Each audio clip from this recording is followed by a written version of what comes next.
ಯಾಕೆ ಲಗ್ನಕರ ಹೋಗಮ್ಮಂತ ಹೋಗಿ ಬರೋಷ್ಟಿಗೆ ಮತ್ತೆ ಬೇರೆ ಸಮಸ್ಯೆ ಸಾಯಂಕಾಲ ಪ್ರಾರಂಭ ಆಯ್ತು. ಆದ್ದಲ್ಲ ಅಂತ ಮತ್ತೆ ಸ್ಟೇಷನ್ಗೆ ಹೋಗಿ ಕುಂತ ತಕ್ಷಣ ಎಲ್ಲ ದುಡ್ಡು ನಿಮಗೆ ಕೊಡಂತ ಕೆಲಸ ಮಾಡಿದ್ರು. ಮತ್ತೆ ದರ್ಶಪುರ ಅಣ್ಣವರು ಫೋನ್ ಮಾಡಿದ್ರು, ರಾಜು ಗೌಡ್ರ ಎಲ್ಲ ಸರಿ ಇಲ್ಲ ಅಣ್ಣ, ಸರಿ ಹೋಯ್ತು, ಥ್ಯಾಂಕ್ಸ್ ಅಂತ ಹೇಳಿದೆ. ಇಲ್ರಿ ನೀವೇನು ರೈತರ ಕೆಲಸ ಮಾಡಿರೋ ಒಳ್ಳೇದಾಗ್ಲಿ ಅಂತೇಳಿ ಪಾಪ ಅವರು ಇದಕ್ಕೆ ಸಹಕರಿಸಕ್ಕೆ ಪೊಲೀಸ್ ಅಧಿಕಾರಿಗಳಿಗೂ ಮತ್ತು ದರ್ಶನಪುರನವರು ಹೃದಯಪೂರ್ವಕ ನಾನು ಕೃತಜ್ಞತೆ ಸಲ್ಲಿಸ್ತೇನೆ. ಯಾಕಂದ್ರೆ ಮಾಡಿದ್ದು ಮಾಡ್ಯಾರ ಅಂತ ಹೇಳ್ಬೇಕಾಗ್ತದೆ. ಪಾಪ PSI ಇದಕ್ಕೆ ಬಹಳ ಕಷ್ಟಪಟ್ಟಾನೆ ಅಲ್ಲಪ್ಪ, ಅಷ್ಟಿಷ್ಟು ಕಷ್ಟಪಟ್ಟಿಲ್ಲ. ಅವನು ಸ್ವಲ್ಪ ಯಂಗ್ಸ್ಟಾರ್ ಅನ, ಖಡಕ್ ಅನ, ನೋಡೋರಿಗೆ ಒಂದು ಸ್ವಲ್ಪ ಬಟ್ ಬಹಳ ನಿಷ್ಠಾವಂತ ಒಬ್ಬ ಅಧಿಕಾರಿ ಅನ ಬಹಳ. ಯಾಕಂದ್ರೆ ನಿಮಗೂ ಫಸ್ಟ್ ನೋಡೋಣ ಅವನಿಗೆ ಏನಪ್ಪ ಹಿಂಗಾಗಿ ಮಾತಾಡ್ತಾನಂತ ಅನ್ಸುತ್ತೆ. ಯಾಕೆ ಭೀಮ್ ನೋಡೋಣ ಫಸ್ಟ್ ಹಿಂಗೆ ನೋಡೋಣ ಏನು ಎದ್ರ ಮಾತಾಡ್ತಾನಲ್ಲ ಅನ್ಸುತ್ತೆ. ನನ್ಗೆ ಅವತ್ತೇ ಅರ್ಥ ಆಯ್ತು ಒಳ್ಳೆಯವನ ಅದಕ್ಕೆ ಹಿಂಗೆ ಮಾತಾಡ್ತಾನಂತಂದು. ಅದೇ ಥರ ನಾನು ಅವತ್ತೇ ನಿಮ್ಗೆ ಹೇಳಿದೆ ಅವ್ನ ಮೇಲೆ ನಂಬಿಕೆ ಇಡ್ರಪ್ಪ ಮಾಡ್ತಾನಂತೇಳಿ.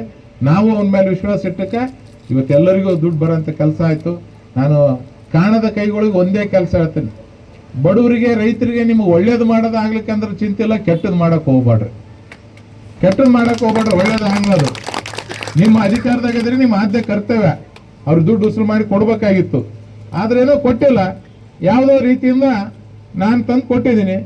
ನಾನು ಕೊಟ್ಟರೆ ಅಂದ್ರೆ ನನ್ನ ಇದ್ರ ಮೇಲಲ್ಲ, ಎಲ್ಲ ರೈತರಿಗೆ ಕಷ್ಟ ಆಗ್ಯದಪ್ಪ ಅಂತಂದು ಅವತ್ತು ಒಂದು ದೊಡ್ಡ ಸ್ಟೆಪ್ಪೇ ತೊಗೊಂಡಿವಿ. ನಾವು ಯಾರು ತೊಗೊಂತಿದ್ದಿಲ್ಲ, ನಾವು ಯಾವತ್ತೂ ಅಷ್ಟು ಸಿಟಿಗೆ ಎದ್ದಿಲ್ಲ ಜೀವನದಾಗ. ಯಾಕಂದ್ರೆ ನಮಗೂ ತಾಳೋದಾಗಲ್ಲ. ಕೆಲವೊಂದು ಸರಿ ಹಂಗೆ ಉಗ್ರ ತಾಳಿದ್ರೆ ಕರೆಕ್ಟ್ ಆಗ್ತದ. ಅದು ಬೇರೆಯವ್ರ ಮೇಲೆ ತಾಳ್ತೀವಿ, ಆದರೆ ಬೇರೆಯವ್ರಿಗೆ ಜನಸಾಮಾನ್ಯರಿಗೆ ಯಾವತ್ತೂ ತೊಂದರೆ ಕೊಡೋಂಥ ಕೆಲಸವನ್ನು ಮಾಡಿದ್ದಿಲ್ಲ, ಮಾಡಂಗಿಲ್ಲ. ಆದರೆ ಅನಿವಾರ್ಯ ಪರಿಸ್ಥಿತಿ ಬಂತು. ಅಂಥ ಟೈಮ್ನಾಗ ಅನಿವಾರ್ಯವಾಗಿ ಆ ಉಗ್ರ ತಾಳಿದ್ವಿ. ಅದೇ ನಾಳೆ ಇದೇ ಭಾಷಣದಾಗ ಕೆಲವೊಂದು ಆಂಧ್ರ ಕ್ಯಾಂಪ್ಗಳು ಹೋದಾಗ ಇವರೇ ಭಾಷಣ ಮಾಡ್ಕೊಂತ ಹೋಗ್ತಾರ ಕೆಲವೊಂದು ನಮ್ಮ ವಿರೋಧಿಗಳು.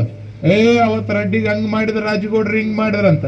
ಬೆಕ್ಕಾದ ಮಾಡ್ರಿ ನೀವು, ಬೆಕ್ಕಾದ ರಾಜುಗೌಡ ರೌಡಿ ರಾಜುಗೌಡರ ಅನ್ರಿ, ಬೆಕ್ಕಾದ ಅನ್ರಿ.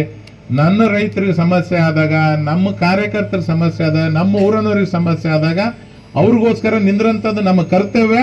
ಆ ಕೆಲಸವನ್ನ ಅಧಿಕಾರ ಇದ್ರೂ ನಿಂದಿರ್ತೀವಿ, ಅಧಿಕಾರ ಇರ್ಲಿಕ್ಕಂದ್ರೆ ನಿಂತು ಕೆಲಸ ಮಾಡ್ತೀವಿ.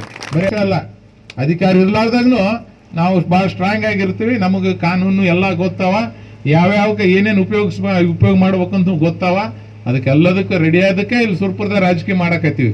ಇಲ್ಲಂತಂದ್ರೆ ಯಾವುದೋ ಬೇರೆ ಕ್ಷೇತ್ರ ಹುಡ್ಕೊಂಡು ಕುಂದ್ರಬೇಕಾಗ್ತಿತ್ತು. ಆದ್ರೆ ಅಂಥದ್ದಲ್ಲ. ಆದರೂ ಆ ವಿರೋಧಿಗಳಿಗೆ ಒಂದೇ ಮಾತು ಹೇಳೋದು, ನೀವು ನೋಡ್ರಿ, ನೀವು ಮಾಡಿದ ಎಡವಟ್ಟಿಗೆ